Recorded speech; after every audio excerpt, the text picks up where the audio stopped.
Well, 22 days to go until Election Day, and the stock market hit another record high day with the Dow closing above 43,000 for the first time in history, something Donald Trump said could never happen with Joe Biden in the White House.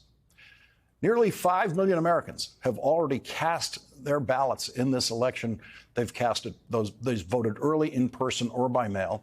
Tonight, Kamala Harris and Donald Trump both held campaign events in Pennsylvania.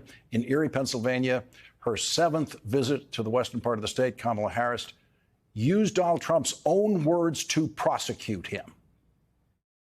After all these years, we know who Donald Trump is. He is someone who will stop at nothing to claim power for himself. And you don't have to take my word for it. I've said for a while now, watch his rallies. Listen to his words. He tells us who he is. And he tells us what he would do if he is elected president. So here tonight, I will show you one example of Donald Trump's worldview and intentions. Please roll the clip. The worst people are the enemies from within. The enemy from within. Those people are more dangerous, the enemy from within, than Russia and China. These people should be put in jail the way they talk about our judges and our justices. Now, if you had one really violent day, one rough hour, and I mean real rough. I think the bigger problem are the people from within. We have some very bad people. We have some sick people, radical left lunatics.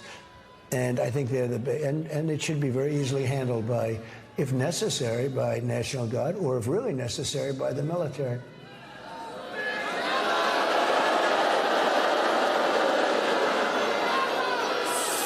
So you heard his words. You heard his words coming from him.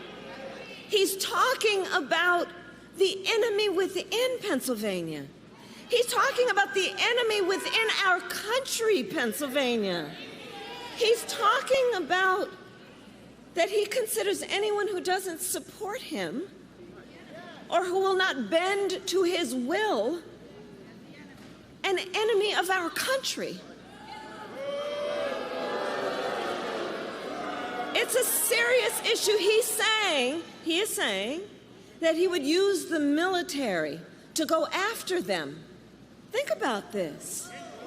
And we know who he would target. And we know who he would target because he has attacked them before. Journalists whose stories he doesn't like. Election officials who refuse to cheat by filling extra votes and finding extra votes for him. Judges who insist on following the law instead of bending to his will. This is among the reasons I believe so strongly that a second Trump term would be a huge risk for America and dangerous.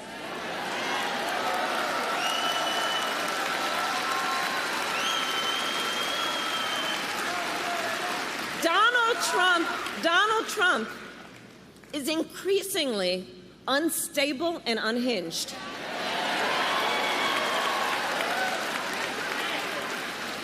And he is out for unchecked power. That's what he's looking for. He wants to send the military after American citizens. He has worked to prevent women from making their own health care decisions and threaten your fundamental freedoms and rights, like the freedom to vote, the freedom to be safe from gun violence, the freedom to breathe clean air and drink clean water, the freedom to love who you love openly and with pride.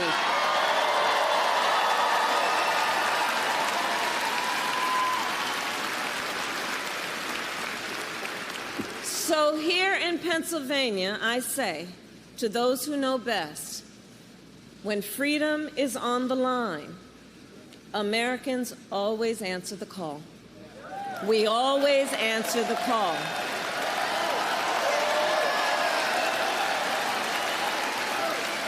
And in this election,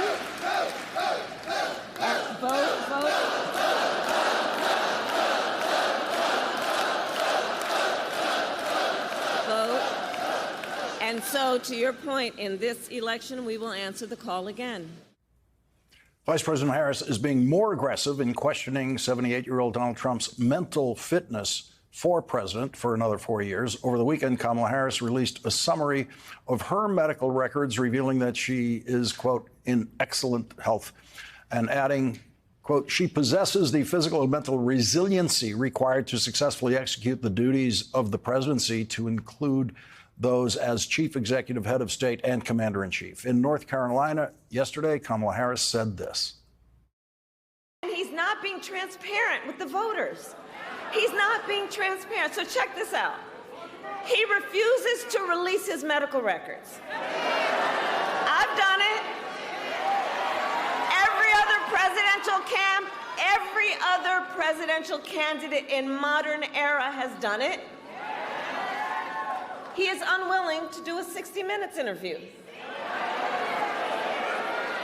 Like every other major party candidate has done for more than half a century. He is unwilling to meet for a second debate.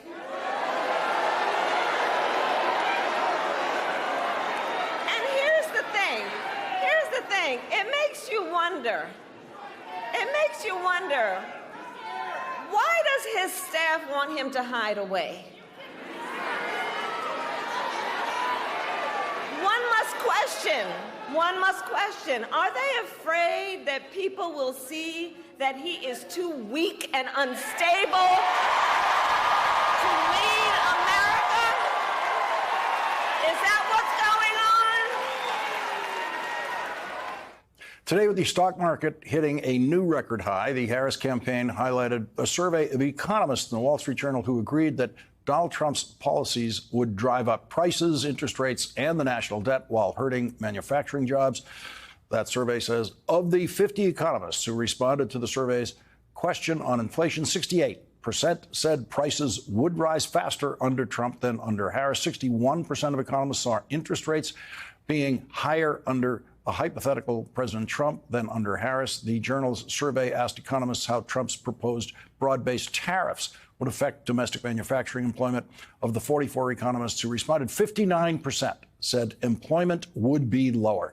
Before her rally tonight, Vice President Harris visited a local black-owned small business for a conversation with black men from the Erie, Pennsylvania area, after visiting with black farmers ahead of her remarks in North Carolina yesterday. In an interview today, Vice President Harris said this.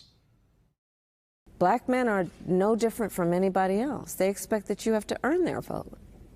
And that's why I'm out here doing the work that I'm doing about talking with folks, listening with folks, because I'm running for president of the United States. And it is incumbent on me to earn the support. And that is why I'm talking with folks about the work that I have done in my career, whether it be in particular as vice president, what I've done to put more billions of dollars actually into community banks to increase access to capital for small business owners. Even before I was running for president, I convened a bunch of black small business owners, all who were men, and I purposely convened them.